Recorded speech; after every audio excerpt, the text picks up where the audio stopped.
I am Rebecca from ChemKnits, and today we're going to play around with different colors of Stellina, a synthetic fiber that has a metallic finish that adds wonderful sparkle to your yarn. Now, if you're going through bare yarn suppliers, you will most commonly come into contact with Stellina that is silver or gold. But Wool2Dye4 has a newer Mermaid yarn line that has an iridescent Stellina. And I thought it would be fun to dye this new Mermaid sparkle yarn alongside a silver and gold sparkle, so that way we can look and see how the different colors pop. I'm going to go into some close-ups on our yarn and tell you a little more about them.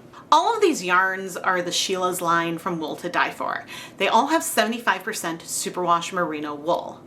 Our Mermaid yarn has 15% nylon, 10% of this Mermaid sparkle Stellina. The other two yarns have 20% nylon and then 5% of either the silver or gold Stellina. Now, I find it really tricky to capture the sparkle on camera. Like in person, especially with the phone flash on it, is mega sparkly, but I don't think the camera's picking that up. You can see it a little bit here if I move the phone around. But we're not seeing the Mermaid in the middle pick up quite as much as the two mini skeins on the side. I'm not sure if here on camera you can really see the colors of the different Stellina. I do have a couple pictures on my phone where I think you can see the difference between the Mermaid, the gold, and the silver a little better. I feel like the contrast between the metallic fibers, the sparkly fibers, and the yarn will show up more once we've dyed the yarn a deeper color. And I plan to dye two different colors today. One will be a black, so that way we can see like the Stellina really pop, especially with the Mermaid. And the other, I'm thinking of doing like a saturated pink, because I think the warm tone will make the very pretty iridescent Angelina really pop, but also because the pink I have in mind has been known to stain the silver Stellina, and so I'm curious if I'll still see a difference between the silver and the gold, if I'll be able to tell which is which. So I thought that that would be fun to do today. Now, we had a little bit of serendipity today because it just so happened that I had two extra 20-gram mini skeins in each the silver and gold from Wool2Dye4. So all of these probably came from the same mill. Now I'm going to group with the minis. I'm not going to label the silver and gold separately, but I am going to group one silver and one gold together. The difference between the gold and silver is so unbelievably subtle, but is pretty nonetheless. But now I'm going to pre-soak all of the yarn for probably a couple of hours. Oh my gosh, I feel like even wet. No, see, like I'm seeing the pop of colors in here, and I don't think the camera is picking it up. You can really see it over here as well in person. So, you know, sometimes it's just really hard to tell what the camera is picking up. So you'll just have to take my word for it. Now, I'm not adding acid now. I plan to add acid once we have the yarn in the dye bath. I'm going for more of a semi-solid tonal kind of effect, so that way we can see how these colors pop. The dye colors we're going to use today are Dharma Acid Dyes True Black and Deep Magenta. I put on my deluxe rubber respirator mask, safety glasses, and gloves to start measuring out our dye powders. Now for each of the colors, we are going to be dyeing 140 grams of yarn. And so if I wanted to dye the yarn at a 1% depth of shade, where we have the equivalent of 1 gram of dye per 100 grams of yarn, I would weigh out 1.4 grams of dye. And that is exactly what I did for our Deep Magenta dye.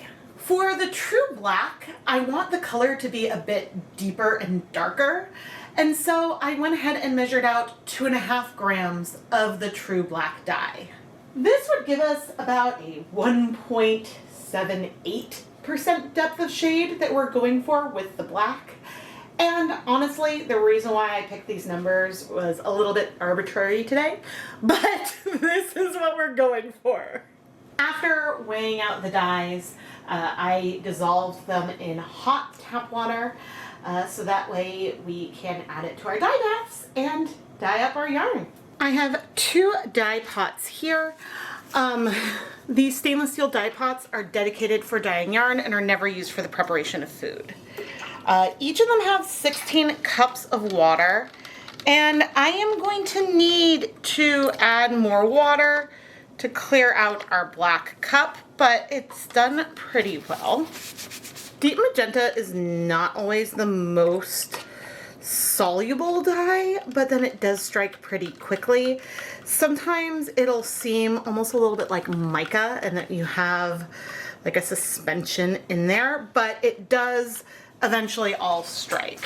And as I stir our colors up, I am using the same spoon just because I don't need the colors to be like pure to what they are, and that little bit of color transfer between them isn't going to make a huge difference. For not being super soluble, there wasn't very much to rinse out of our pink, and I know our black may be appearing a little bit deep, but really it's still very a translucent black, and so yeah, there's only a tiny bit of dye left that I'm going to rinse out.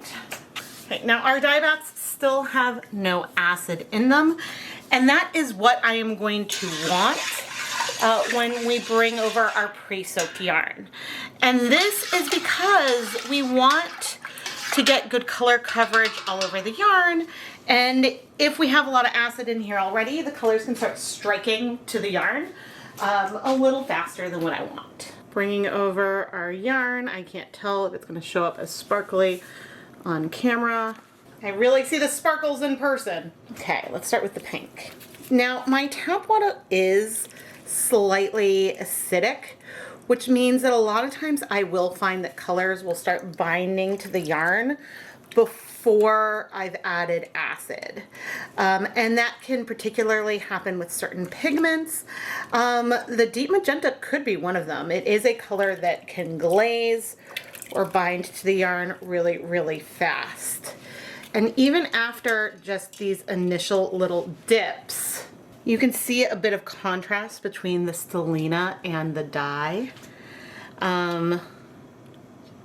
Yeah, and you can see that sparkle show up a little better. Maybe it's also hard on like a white based yarn to feel it because like the sparkle contrast shows up as white. I do want to be careful. I protect my work surface with an IKEA shower curtain. Now, the only other thing I will note right now is that the yarn is feeling like it's different colors. The mini skeins are looking a little bit more berry and a little bit more saturated to me than our Mermaid. And I'm not sure if they are going to be absorbing more color. The best way to have done a true comparison would have been for me to dye each of the yarns independently, which is not what I wanted to do. And I figured since they're from the same brand, they're likely to behave similarly. But it's also worth noting that the bare yarn color of our mini skeins, the silver and gold that are closest to my fingertip, does feel deeper already than our Mermaid yarn. It almost feels like a little bit more gray because of what they have in there.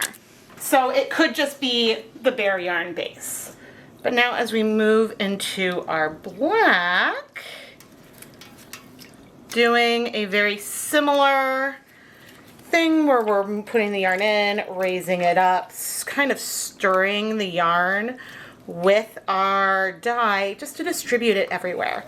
And ultimately, if we wanted like a real tonal with little variation of color, I would use like a much higher volume of water, so that way the yarn as it's in the pot is able to sort of like float and none of it is compressed at all. But oh my gosh, check out that Iridescent Angelina against the black as I dunk in, and you can really see those colors pop. Oh my goodness. I wonder if this fiber, oh, you can really see those color transitions. I wonder if this sparkly fiber is available in other colors. Cause like, I know that there's iridescent pigments that shift in different ways. And in fact, I have a nail polish that has a very similar color shift to what we have here. But anyway, that is super exciting. But now we do need to add some acid. And so what I'm going to do, I mean, in theory, it would be best for me to remove the yarn, add the acid, and put the yarn back in, but I don't feel like dealing with that, so I'm gonna do 1, 2, 3, 4 tablespoons of white vinegar. I'm using 4% acetic acid vinegar. And then I'm gonna raise and lower the yarn to sort of like stir things through and distribute it. Now, it's possible that like something could happen where like the acid was put directly on the yarn and that could affect the absorption. I don't know how much of a big deal that would really be, but it's always worth thinking out different variables. So that way, as we add 4 tablespoons of white vinegar into this pot, so that way if things turn out differently from how I expect, we could have an idea of something that we could do to troubleshoot things. Now I could also just use my tongs to come over and stir, but I'm using my hands today, which is fine. Now if we were adding, again, the yarn into a hot dye bath that already had acid in it, we would get more tonal variation than what we have here and from the way we have set it up. Basically, the slower you let the dyes absorb, which starting with no acid and no heat allows things to happen slower, the more even coverage you can end up with. But anyway, I'm talking a lot about these tonals. I'm gonna take them over to the stove and start heating things up. As we heat things up, I'm gonna set a timer for 20 minutes. That can be around the amount of time it takes for things to really heat up and get to just below a boil. Usually you don't need to hit a boil to have the ideal temperature for dyes to strike, and so I like to look for some movement on the surface to know that I'm in like the range that is good. I don't bother using a thermometer. The other thing that's really important is that with sparkle fibers, particularly ones with Stellina, you want to use vinegar and not citric acid when you are dyeing the yarn. I've only done this experiment once, but I took some mini skeins of yarn with Stellina and set them up in situations with different pH using a ton of citric acid, a little bit of citric acid, a little bit of vinegar, and straight vinegar. Using too much citric acid, I think it like dissolved the coating that is on the Stellina because it turned it clear, like translucent, versus metallic sparkly. Now thankfully this is not something I've ever done on accident, but whenever you're dealing with yarns that do have Stellina content, I recommend you use vinegar instead of citric acid. A lot of times I do get questions about why I use vinegar instead of citric acid, and it's just because it's what I'm used to, and I have a good feel of, with my water, how much vinegar I have to add. I could transition to citric acid, and a lot of dyers like it because it's odorless and ultimately a bit cheaper, but yeah, I just have a preference for vinegar, and so that's just me. But anyway, now we're just gonna wait for things to heat up, and oh my gosh, the glory. You can see that from far away.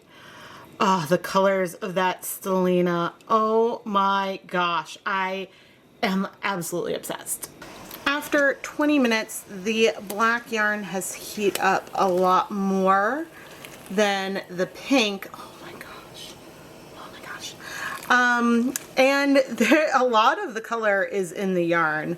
I did go ahead and set a timer for 30 minutes though. And I'm not gonna show the pink right now, but even though it doesn't seem to be quite as warm, I am seeing like color clear over there as well. So I set a timer for 30 minutes and I'll check back in on both of the pots then. Okay, we got a little bit hot. Which isn't really a problem for this yarn or this color, and in fact you can see we still are very, very sparkly. And our dye bath is almost completely clear. So what I'm gonna do, and oh, you can't see because we're too steamy, but oh my goodness. I mean, you can kind of see through the steam.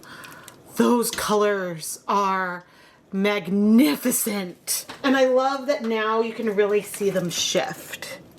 It's so fun because I knew from like nail polish that having these shimmery toppers on top of a dark color really makes them sing.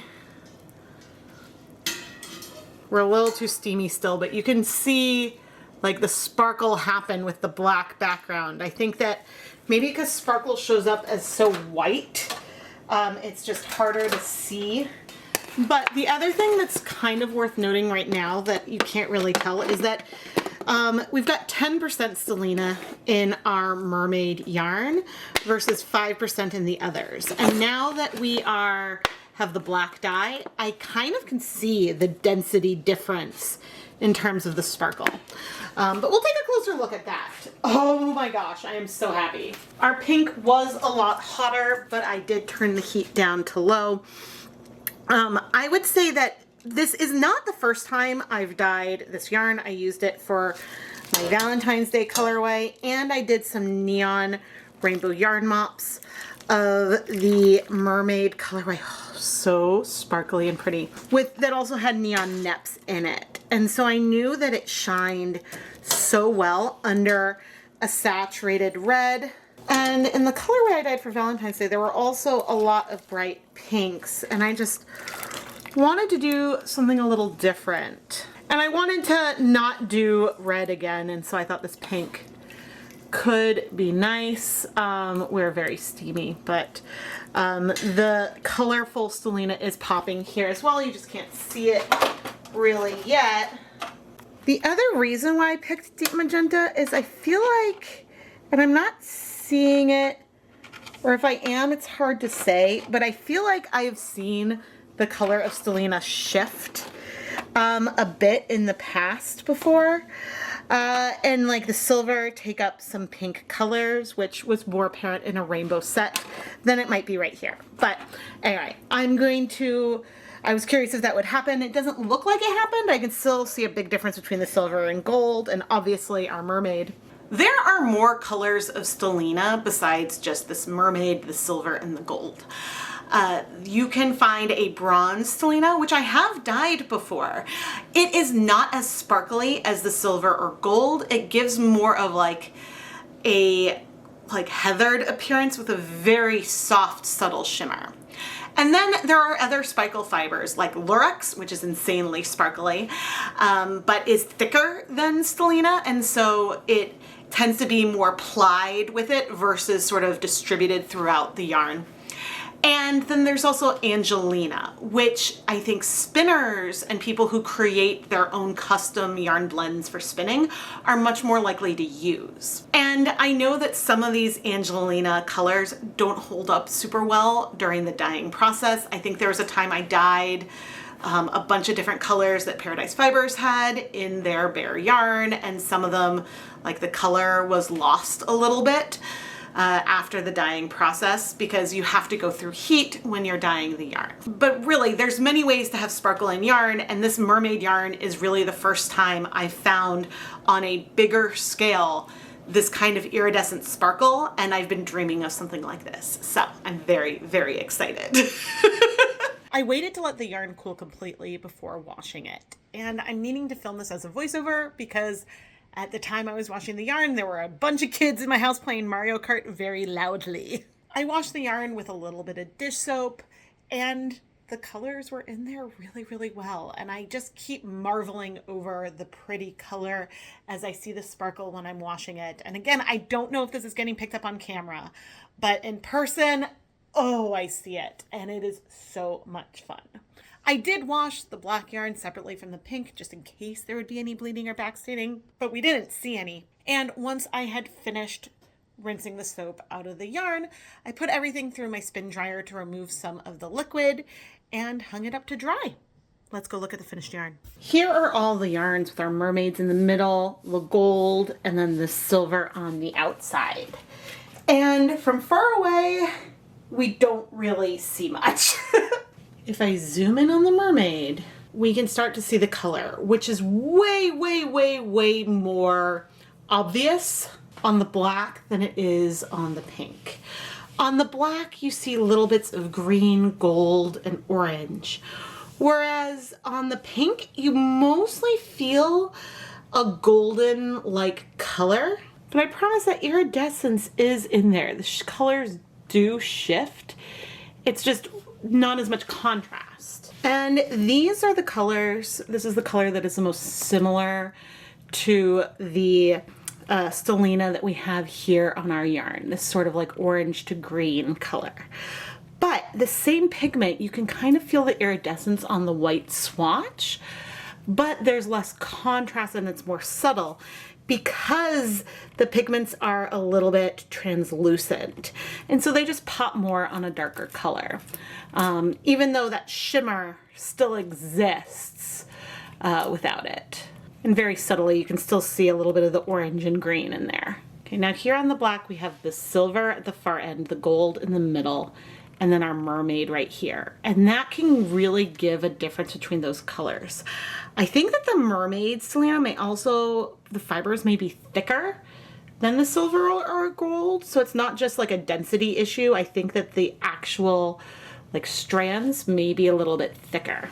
But tone-wise, the silver and gold are distinct. And I would say the gold is a little bit closer because the silver is so cool toned over there.